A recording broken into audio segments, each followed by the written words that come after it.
continuidade ao que a gente já trabalhou de consolidação de um novo modelo da República, início de governo republicano, eu vou puxar um link para falar sobre as questões do campo. Aí, as questões do campo vão ser divididas em 3 movimentos, que vai ser Canudos, Contestado e Cangaço. Aí você vai falar para mim, pô, João, né?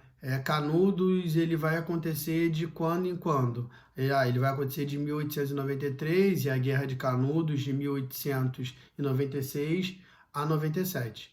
Contestado é mais para frente, de 1912 a 1916, e o Cangaço vai até Vargas. João, mas calma aí, você está falando de consolidação da República, e você vai falar até Vargas? Então, como a gente vai começar a falar de consolidação da República e Canudos foi consolidação da República, a gente vai pegar o link de Canudos para trabalhar também Contestado e para trabalhar também o Cangaço. Seria essa a ideia. O Canudos dá um link para a gente trabalhar os outros 2 movimentos e a gente vai falar movimento por movimento de maneira bem separada e depois a gente vai ver a situação.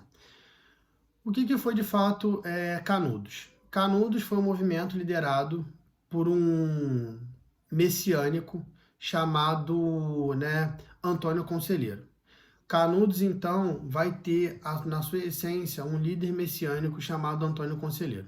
E esse líder messiânico, ele vai pregar, através das palavras de Deus, através da Bíblia em si, a ideia de uma humanidade, de um amor ao próximo, de uma igualdade, e a gente tem que entender que Canudos é um movimento que acontece na Bahia, no sertão da Bahia, coisa que naquela região não tinha. Você tinha uma alta concentração de renda, uma alta concentração fundiária, uma alta concentração de poderes nas mãos dos coronéis.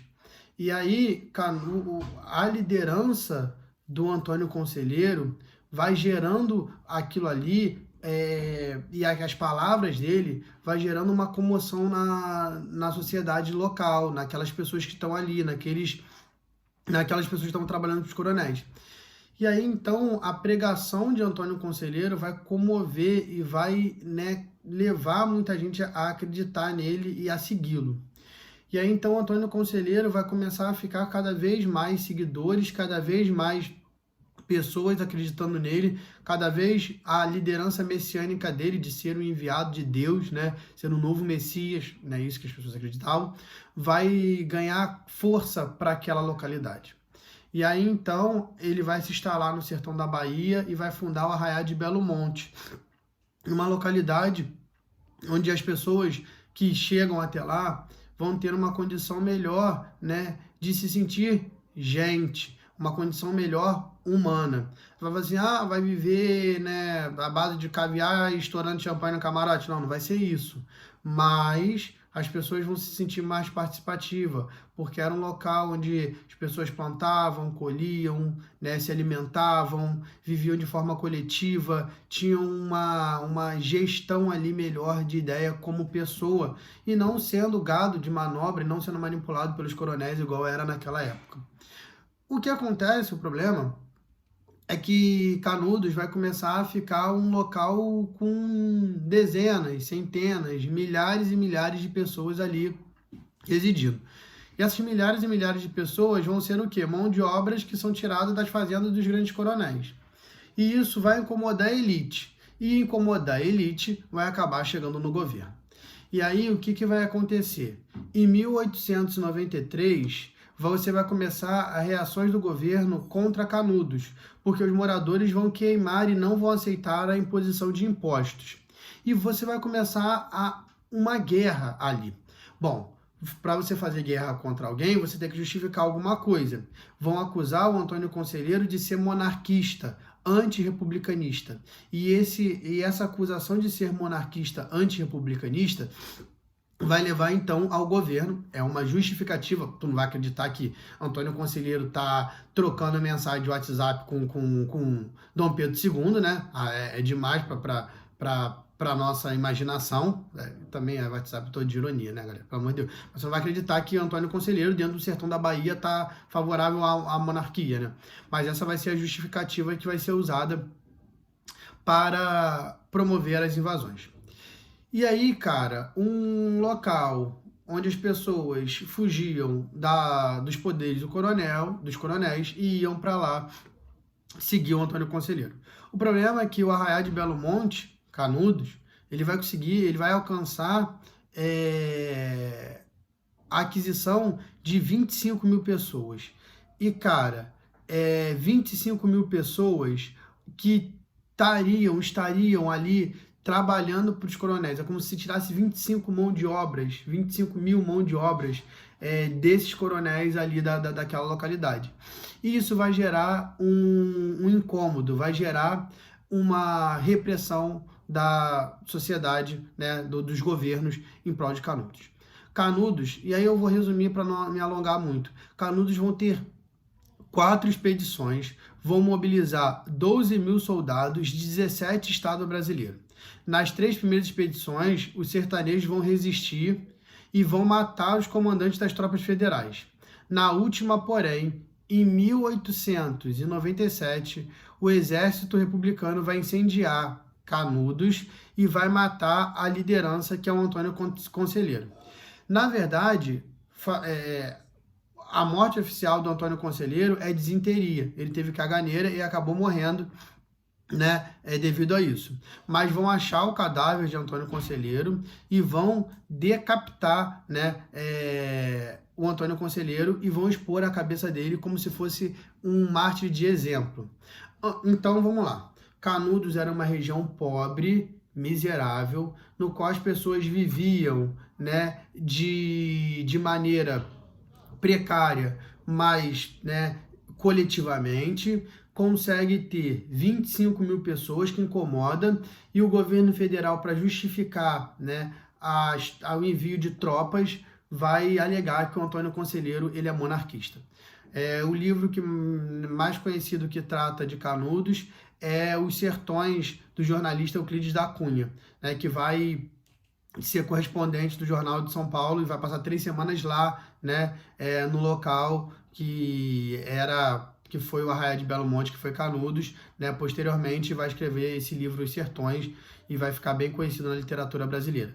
Então, Canudos foi um movimento contra, né, a concentração agrária, contra a concentração de renda, contra os poderes dos coronéis, e Canudos vão alegar que Antônio Conselheiro ele era monarquista, vão alegar que Antônio Conselheiros era atrelado às bases governamentais de Pedro II. E aí vão sufocar, vão, né, martirizar, vão, né, reprimir de forma bem violenta Canudos. Era um movimento pobre, numa região pobre, né, que vai ser sufocada pelas tropas do governo federal. Beleza? Bom, Contestado já é diferente em um sentido, preste atenção. A região de Canudos era uma região pobre, a região de Contestado era uma região rica. Tanto que o nome Contestado era uma região que era contestada entre o Paraná e Santa Catarina. Então, ambos ficavam contestando a região para alegar que eram deles. E no meio desse local ali, nesse local que era contestado, você vai ter ali a ocupação, né, de populações mais pobres ali naquela região, que tinha madeiras nobres e principalmente tinha um projeto de uma ferrovia que ligaria o Rio Grande do Sul a São Paulo. Uma ferrovia, né, que vai ser comprada pelo capital estrangeiro, né, que a localidade vai ser comprada pelo capital estrangeiro, e vai ser um local que o grande capital vai querer. E aí, então, essa região, quando forem para expulsar a galera que mora ali, vai ter também um conflito sobre a liderança messiânica também de um monge, né? No caso, o monge José Maria vai ser a grande liderança messiânica, e também, então, o Contestado também vai ter uma liderança messiânica, que é o monge José Maria. Eles vão bater de frente com as forças federais, com as forças do governo brasileiro. Só que Contestado, ele vai ter também, né, 5 mil mortos, essas coisas todas, né, e tudo mais, mas Contestado, ele vai ter uma durabilidade menor no sentido de formação. E aí, então, o Contestado, ele vai ser encerrado com a prisão de Adeodato, que é o último líder do movimento. O monge José Maria já havia morrido antes. E aí, então, olha só, como eles costumam cobrar? Eles costumam comparar Canudos com Contestado.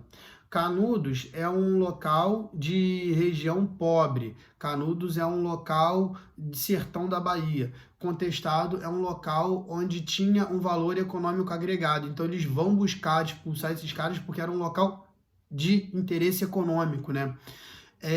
Ambos têm lideranças messiânicas. Se no Canudos é Antônio Conselheiro, Incontestado é o monge José Maria, né? Então ambos têm, só que você tem uma diferença. Ambos também vão criticar a alta concentração de renda e a alta concentração fundiária. Beleza? E aí, por último, você vai ter o cangaço. Cangaço, que também vai ser chamado de banditismo social. A ideia do Robin Hood, né? O cara que tira dos ricos para dar para os pobres. E aí você vai ter também essa estrutura dentro do cangaço. Eu vou resumir. Cangaço também vai ser contra a concentração de terra. Também vai ser um movimento contra essa estrutura que prevalece no Nordeste brasileiro. E aí, então, né, sobre a liderança de um senhor chamado Virgulino Ferreira, ou conhecido como Lampião, eles vão aterrorizar o Nordeste brasileiro, parte do Nordeste brasileiro. E aí, Lampião, então, ele vai invadir residências, ele vai invadir casas, vai promover roubos, né? Né, até as pessoas vão meio que estruturar a história de Lampião, mas ele vai produzir roubos em casas de ricos e vai pegar também o dinheiro dos caras, as posses e tudo mais, mas também vai entrar numa fase que o Lampião também vai ser contratado por pessoas para invadir outras fazendas, então vai ter um pouco até de uma ambiguidade ali, né? De alguém que defende que, ai meu Deus, ele é o Robin Hood do sertão, e outros que defendem que ele é um mercenário, que ele ganhou dinheiro com isso e tudo mais. Beleza, não é isso que a gente quer trabalhar. A gente quer trabalhar a ideia que ele vai ser contra a concentração de renda, ele vai ser contra, principalmente, a concentração fundiária, né? Trabalhando na caatinga do Nordeste brasileiro, né? Só que com extrema violência. E aí, então, o Lampião vai começar a incomodar porque o movimento dele vai ser de extrema violência. Ele vai entrar em casa, ele vai matar os outros e ele vai levar um terror à elite, né? Aos donos de grandes fazendas ali naquela região. O que vai acontecer é que vai ter uma mobilização. O Lampião ele vai acabar sendo morto em 1938, durante o governo Vargas. E ele e a esposa dele, a Maria Bonita, eles vão acabar, né, sendo pegos, né, decapitados, as cabeças deles serão colocadas numa espécie de fileiras e plataformas, tábuas, irão tirar fotos da cabeça das lideranças do cangaço e irão espalhar essas fotos pelo sertão nordestino com o intuito de, olha, se você fizer, é esse o seu fim. E aí, então, o movimento do cangaço irá se encerrar no Nordeste brasileiro. O que acontece, galerinha? Ambos os movimentos, tanto Canudos, quanto Contestado, quanto Cangaço, eram contra as altas concentrações, tanto de renda quanto fundiária no Nordeste brasileiro. Canudos teve sua liderança no Antônio Conselheiro, Contestado no monge José Maria, e a principal figura do cangaço é o Lampião, né? O cangaço usa de violência, Canudos e Contestado, eles sofrem a violência em si, eles recebem as tropas federais, né?